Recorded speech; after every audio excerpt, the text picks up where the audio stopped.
This little guy does an amazing job. With 5,000 psi, it releases jets of water that cuts through the roots and clears the pipe.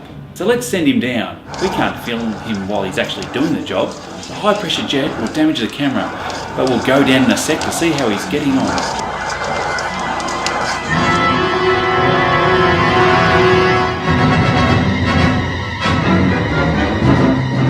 Then down goes the camera, which provides submersible high-resolution imaging technology. So you can see how much cleaner the walls of the pipe are, but there's still a bit more root material, so we will work on it and see how we go.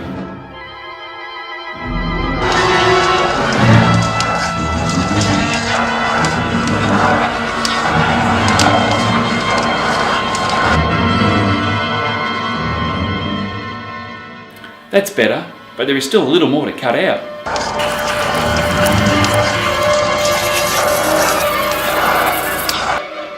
There we go, all done, and no more blockages. Compared to where we started earlier, it's a great result.